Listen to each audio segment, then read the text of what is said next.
But the truth is, when we continue to ignore God's calling, our hearts slowly grow cold.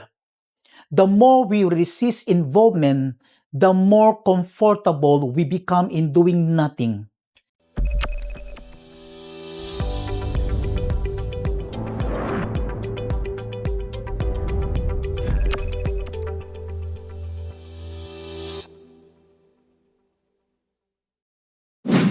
Hello everyone, welcome to our daily manna.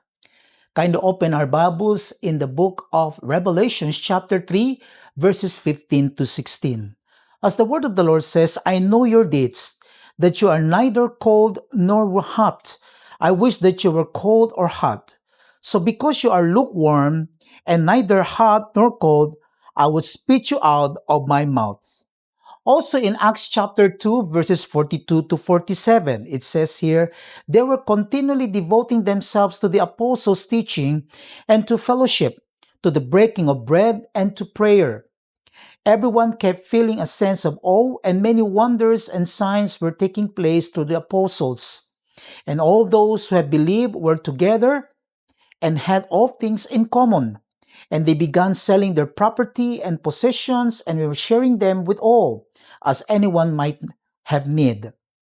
Day by day, continuing with one mind at the temple and breaking bread from house to house, they were taking their meals together with gladness and sincerity of heart, praising God and having favor with all the people.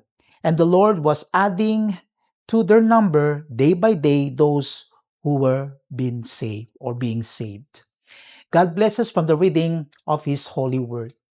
In Revelation, Jesus gives a strong warning to a church that had become lukewarm, neither cold nor hot, but spiritually complacent. These were people who knew God, who were part of the church, yet they had lost their passion, their urgency, and their participation in the mission. Now contrast that with the picture in Acts chapter 2 verses 42 to 47, where the early believers were devoted. They participated, they shared, they prayed, they served, and they helped one another. Everyone had a part. No one said, let the apostles do everything. No one said, that's not my responsibility. They understood that following Christ means being actively involved in His mission. But today we see a different reality. Some believers have been in the church for 15, 20, and even 25 years, but there is no growth, no participation, no involvement. They don't join Bible studies. They don't attend prayer meetings. They avoid ministry. And when something needs to be done, they say, Pastor na lang, si Pastor mag-pray, si Pastor mag-visit, si Pastor bahala. That mindset is dangerous. That is not biblical Christianity. That is spiritual complacency. God did not design the church to revolve around one person. The church is a body, and every believer has a function. When one part refuses to move, the whole body is affected. The warning in Revelation reminds us that God is not pleased with passive faith. And the example in Acts reminds us of what true faith looks like. Active, involved, committed, and alive. You are not saved just to sit. You are saved to serve. You are not called just to listen. You are called to participate. God has given each of us a responsibility, and we will all be accountable for what we do or fail to do with that calling. Spiritual laziness often hides behind excuses. I'm busy. I'm not ready. That's not my role. But the truth is, when we continue to ignore God's calling, our hearts slowly grow cold. The more we resist involvement, the more comfortable we become in doing nothing. And over time, we justify our inactivity. But in God's eyes, this is serious. The mission of God is not optional. It is a command. sharing the gospel, serving others, praying for people. These are not just for pastors or leaders. These are for every believer. If you have received Christ, then you have a part in His mission. The early church did not grow because of one leader. It grew because everyone participated. Everyone was devoted. Everyone was willing.